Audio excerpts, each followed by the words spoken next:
आज मैं आप लोगों को क्लास 9 का पहला चैप्टर पढ़ाने जा रहा हूँ। यह कहानी बहुत ही इंटरेस्टिंग है, आप लोगों को सुन के बहुत अच्छा लगेगा। The lost child. यह कहानी एक खोया हुआ बच्चा, जिसको हम लोग गुमशुदा बच्चा भी कह सकते हैं, उसके बारे में है। यह कहानी एक गांव में मेले लगते हैं उसके है, और यह कहानी मुल्कराज आनंद द्वारा लिखित है। मुल्कराज आनंद इसको लिखे हैं। यह स्टोरी मेले में बिछड़ा हुआ एक बच्चा अपने माता पिता से कैसे दोबारा मिलते हैं, उसके बारे में दिया हुआ है। यह स्टोरी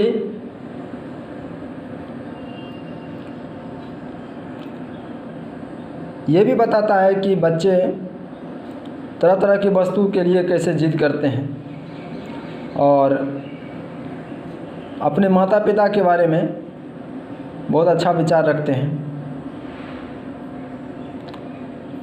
तो शुरू करते हैं ये कहानी। यह कहानी मुल्कराज आनंद ने लिखा है, जिसमें एक गुमशुदा बच्चों के बारे में बताया है जो अपने माता पिता से बिछड़ जाते हैं। सबसे पहले मैं आप लोगों को बता दूं कि रूरल फेयर क्या होता है।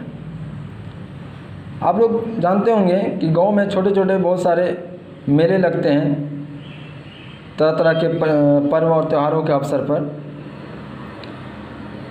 तो उसी में से एक मेले की कहानी है, जिसमें एक बच्चा अपने माता पिता से बिछड़ जाता है और अंततः वो अपने माता पिता से मिलता है।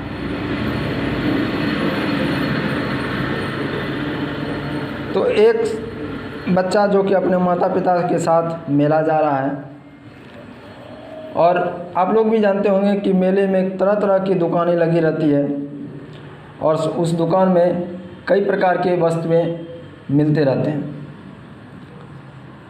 तो बच्चा अपने माता पिता के साथ मेला जा रहा था। रास्ते में लगे दुकानें में विभिन्न प्रकार की वस्तु से वो काफ़ी प्रभावित होता है।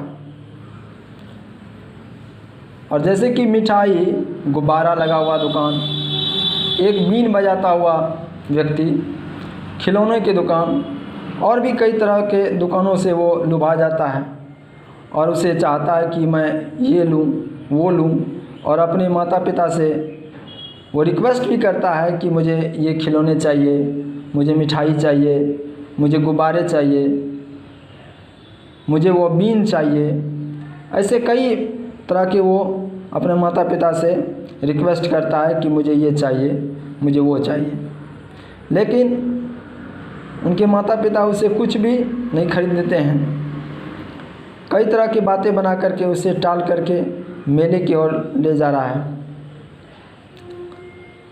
अंततः वह एक झूले के पास पहुंचता है और वो बच्चा चाहता है कि मैं भी झूला पर झूलूं, लेकिन उसके पिताजी कहते हैं कि नहीं बेटा, जो है झूले पर मैं नहीं झूलना चाहिए। इतने में जो है वो झूला देखना शुरू कर देता है। जो बच्चे सब झूले झूल रहे हैं उसे देख रहे हैं। अचानक जब वो पीछे देखता है तो वो देखते हैं कि उनके माता पिता वहाँ नहीं हैं। वह ढूंढना अब शुरू कर देता है कि मेरे माता पिताजी कहाँ गए। वह खूब ढूंढता है, इधर उधर देखता है, आगे पीछे देखता है, लेकिन उनके माता पिता नहीं मिलते हैं। वह बच्चा अब बैठ कर के रोना शुरू कर देता है, खूब रोता है और अपने माँ और पिताजी को पुकारता है। काफ़ी समय बीत जाते हैं, लेकिन उनके माता पिता नहीं मिलते हैं। तभी एक व्यक्ति वहाँ आता है और उससे पूछता है कि तुम्हारे माता पिताजी कहाँ हैं। तो वह बच्चा कहता है पहले तो वह कुछ भी जवाब नहीं देता है, कई बार पूछने के बाद वह जवाब देता है कि वह खो गए हैं, वो हमें छोड़कर चले गए हैं। वह व्यक्ति उस बच्चे को चुप कराने के लिए कई तरह के बातें करता है कि बेटा क्या मिठाई चाहिए, चले चले हम लोग मिठाई खाने के लिए, क्या तुम्हें खिलौने चाहिए, मैं तुम्हें खिलौने खरीदता हूँ, क्या तुम्हें झूले पर झूलने हैं, क्या तुम्हें बीन के संगीत सुनने हैं, चलिए मैं आपको ये सब करवाता हूँ, खिलौने दिलवाता हूँ, गुब्बारे दिलवाता हूँ, मिठाई दिलवाता हूँ। ऐसे कई तरह के बातें करता है, लेकिन यह बच्चा कुछ भी लेने से मना करता है, कुछ भी इसे नहीं चाहिए, सभी चीज़ों से वो इनकार करता है। बस एक ही रट लगाए हुए रहता है, एक ही बात कहते रहता है कि मेरे पिताजी कहाँ हैं, मेरे माताजी कहाँ हैं, मेरी माँ कहाँ है, मेरे पिताजी कहाँ हैं। बस यही बात वो बार बार कहते रहता है।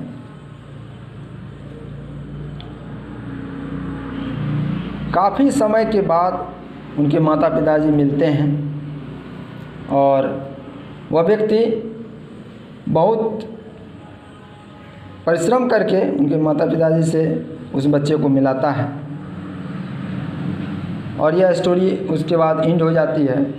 तो आप लोग इसमें देखे होंगे और समझ गए होंगे कि बच्चे कई प्रकार के चीज़ों के लिए जिद कर रहा था पहले, और उस व्यक्ति के देने पर सभी चीज़ों से इनकार कर रहा था। तो आप लोग इसमें जाने होंगे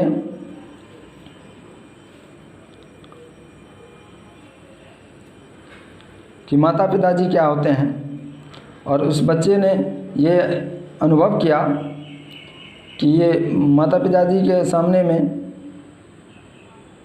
माँ और पिताजी के सामने में ये सब खिलौने, गुब्बारे, मिठाई कुछ भी मायने नहीं रखता है।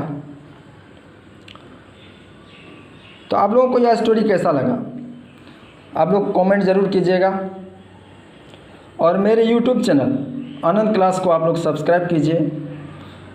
मैं आप लोगों को विश्वास दिलाता हूँ कि क्लास 6 से 12 तक मैथ, साइंस, सोशल, इंग्लिश सभी विषयों का बारी बारी से मैं आपको वीडियो बना के डालूँगा और आप लोग इसका आनंद भी लेंगे और जानकारी भी लेंगे। ठीक है, थैंक यू फॉर लिसन में। आप लोगों को बहुत बहुत धन्यवाद जो आप लोग इतने गौर से मेरे कहानी को सुने। आप लोगों को यह कहानी कैसा लगा आप लोग कमेंट ज़रूर कीजिए। Thank you.